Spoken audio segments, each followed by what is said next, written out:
Hi everyone, in this video we're going to look at how you can make long polymer molecules by joining together many small monomer molecules. If you're finding my videos useful, please remember to subscribe. Now let's get on and see how we can make those long polymer molecules. These are the small molecules that we start off with. These are called monomer molecules, and the important thing is they have a double covalent bond. In this case we've got an ethene molecule. And to get these to join up together to make a long polymer molecule, we need to get them closer together by using high pressure, and we'd also use a catalyst. And what happens then is the double bond opens up and allows these molecules to start joining together, forming a much longer molecule. Now in this case, we're starting with many ethene molecules. I've probably got about 10 or 11 here, but in practice, you'd be talking about 10,000 ethene molecules joining together. And when we do that, we can see that we end up with a longer chain molecule that has single bonds between the carbon atoms. I've now finished joining together all of those ethene molecules to make a much longer polyethene molecule, which is a good example of a polymer. Now it does pose a challenge when it comes to drawing these long polymer molecules. So what we really say is that these polymer molecules are just the same, repeating many times over. So instead of trying to draw the whole molecule, what we would do is draw a section of the molecule and say the whole molecule looks the same as that, but much longer in practice. When we join together small molecules called monomers to make a longer molecule called a polymer, it's called polymerisation. And here's one example. We've got 3 ethene molecules joining together to make a polyethene molecule, and we can see if we've got 6 carbon atoms all together to start with, the polyethene molecule will be 6 carbon atoms long. Now that's okay if we've only got a few molecules of ethene to start with, but like I said before, we might be talking about 10,000 molecules of ethene. So it would become impossible to draw all of those ethene molecules, and even more difficult to draw the polyethene that's made. So there is another more sensible way of showing polymerization reactions. So in this case, what we could do is say, well actually, we've got 3 ethene molecules. So instead of drawing them all out separately, we'll draw one ethene molecule here. That's our monomer. And we'll say we've got 3 of them.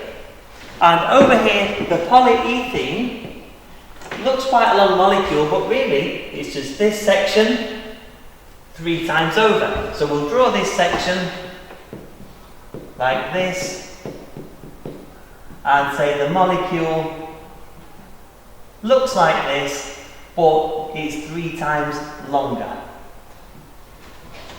Now, if it was 10,000, then we'd say we'd put a 10,000 here, and that would be 10,000 times longer. So rather than being specific, what we do instead is we say n, where n is a large number. So if we've got a large number of these molecules, the polymer that's made would look like this, but many times over. So if we've got 10,000, it would look like that 10,000 times longer. If we've got 20,000 of these molecules, it would look like that, but 20,000 times longer. Now notice the difference between the monomer and the polymer. We're starting off with a molecule with double bonds.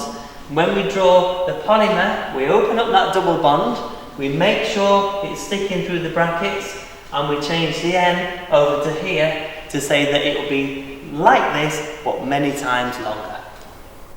This is the kind of thing you could get in your exam. They show you the first half of the equation. So it's telling us that we've got a chloroethene molecule to start with as a monomer. So we've got many chloroethene molecules. It's called chloroethene because it's like ethene, but it's got a chlorine atom attached up here.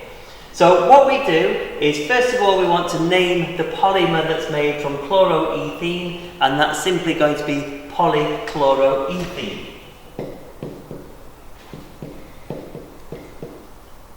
And then if we want to draw the molecule of polychloroethene, first of all we need to open up the double bond as those monomers join together. and then everything else is exactly where it was before.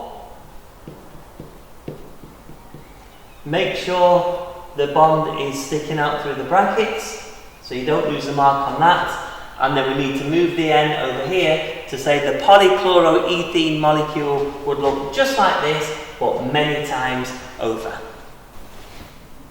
In terms of the forces involved, the atoms of the polymer chains are held together with strong covalent bonds.